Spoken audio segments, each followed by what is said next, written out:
Hello internet friends, Napyet here with 5 tips for new starters in Star Wars Galaxies EMU. These are 5 things that I think it's really important to know in the early stages of the pre-CU version of Galaxies. But I'm hoping that the veterans in the comments will add their own 2 cents, so if you are a new starter, watch the video, then read the comments, and hopefully people will go into more detail down there. We have a lot of experts about the game following this channel, so check the comments. Anyway, my first tip is to always take combat destroy missions if you're trying to make money. You might think as a crafter, oh, I'll do the crafting missions, right? Unfortunately, the survey missions that you get with this, and the crafting missions also, are so time intensive for the credit payout that you get. Your better bet is to go and get a combat profession, which you can do in this game. You have the skill points to do it, even if you don't do it on another character.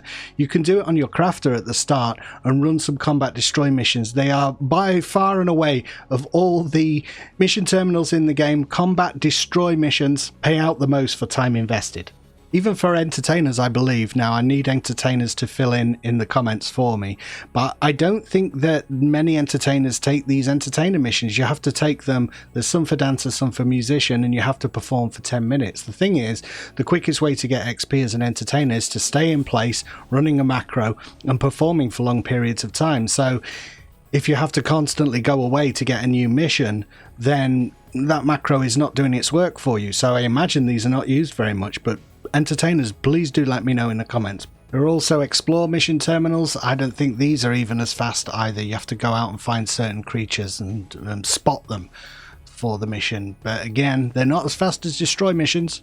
So you know combat, you know it's destroy missions. Don't go for the delivery missions. Those also are a waste of time. So combat destroy missions. And try and get 2 in the same direction. That's another trick. You can refresh. Don't do it over much. They've put in a thing recently where you can't spam the terminal quite so much. But you want to take 2 in the same direction. You can only take a maximum of 2. The next tip is to pick up all the starting professions. Why the hell would you do that? You want to be an artisan? You want to go out surveying and crafting materials? Why do you need anything else? Well, surveying can be dangerous. You might need to defend yourself, and if you've got some brawler skills and some marksman skills, you can do that. If you need to move across terrain with the scout, you can get some terrain negotiation by doing some easy missions. If you're an entertainer, the same thing applies. It's a game where there are skill points so you can mix and match, and having some combat skills is useful. If you're a combat character, why would you need entertainer? Why would you need to do any crafting? Well, say you and a group are out in the middle of nowhere, far from a cantina, and you've taken a hit to your mind pool. If you're able to play an instrument, your friends can gather around and listen to you and heal their mind points. Maybe as you're out fighting in the galaxy or exploring as a scout, wouldn't it be great to have some survey skills and be able to see if there's any rich minerals out there that you could put on the bazaar and make a bit of extra money? Medic is a useful skill for any class. If you take any wounds, you can heal your wounds. The fact is that you get 1,000 credits when you start the game, and I think one of the best investments you can make with those starting credits is to have a lot of different professions and a lot of options. You never know, they might come in handy for you. My next tip is to ask for training. Training can get expensive very quickly, particularly at the start when you don't have many credits, and people are generally very happy to train you. Basically, just go to a crowded market square in one of the major cities and do a shout out. I'm looking for training in Artisan Engineering 1, whatever it may be, do your shout out. You'll see the form that people generally use to do the shout outs. It's very straightforward. You could also do a shout out in the planetary chat, see if anyone is hanging out in there. You can also do a search and you can look for certain professions. So we need all the artisans in the current area. You could try messaging one of those people. People generally don't demand tips or payment for doing this, but if you've got the money to spare, it's nice to tip them something. But yes, a lot better than paying the NPC vendors when you're strapped for cash. My next tip is about the conning system. It doesn't really work very well in this game. There's not much correlation between what the creatures con as and how difficult they're actually going to be. So in most games, you can see the little blue circle next to this dwarf Nuna here. That would generally mean it's slightly below my level. And it's not an even fight, but still it'll take a moment to fight. Actually, these are so easy, it's ridiculous. So if I spin attack, well, as long as I don't miss one, there's no way these things are going to be able to kill me. No challenge whatsoever. They're so easy, it's ridiculous. And again, for example purposes, this has a white flash next to its name, which means it's an even fight, right? Did that seem even to you? I just killed 4 of them with a spin attack. The animation didn't even play. It was so fast. These are just examples of how the conning system does not work. It's broken in this game. And the only way around that is trial and error. You've got to learn all the creatures on the various planets, and that takes time. You'll learn them. As you take different missions, you'll get a sense. So, for instance, the clue is in the name in this example, but if you were to take diseased bowcat missions for your mission terminals, those might con red to you, but they also have a diseased feature, and they are going to be a real pain because they'll cause you to have wounds as the disease takes effect. These are things that you have to be aware of on the various planets as well. So even though something cons as tough to you, it might be particularly annoying because of a special attack that it has. Another feature is the fact that certain animals are social, some are not. So if you're out adventuring solo and you want to take on a layer of creatures, you need to know whether they're social and whether they're going to help each other, because you'll probably get swarmed.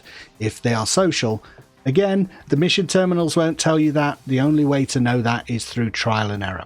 Some animals on the minimap down here are yellow on the minimap, and some are red. You might think, well, the yellow ones are probably not social and the red ones are. Maybe that's the difference between... No, it's not.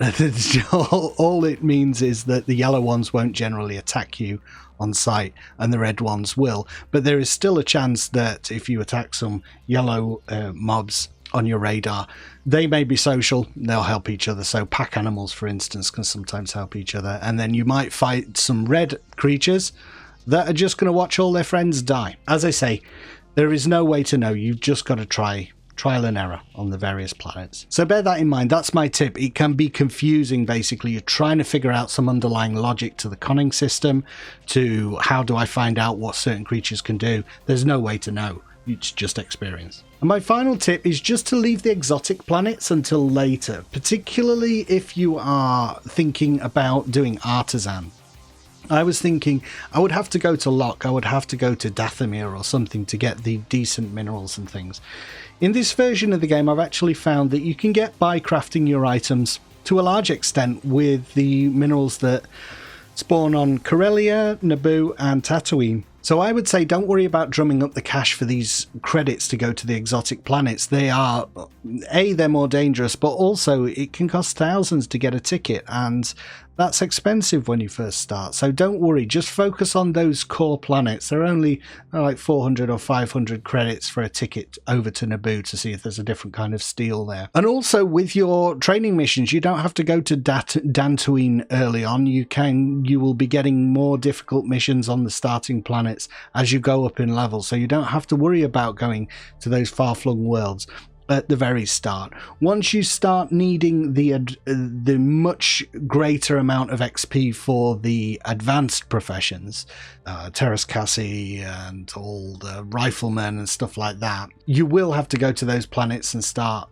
getting high level missions and maybe get into some groups with other people so you can pull in a lot of XP. But in the early days, just stick to the starter planets. It cuts down on travel costs, and make do with that stuff until you get some either combat skills, which means you can pay for your tickets, or as an artisan you become a little bit established. Those are my first 5 tips. As I say, I'm looking forward to people posting theirs in the comments. Try and help people. A lot of new people starting on Finalizer at the minute, which is why I'm doing this kind of video for the pre-CU. Thank you for watching. I've been Napyet. I'll see you next time. Bye.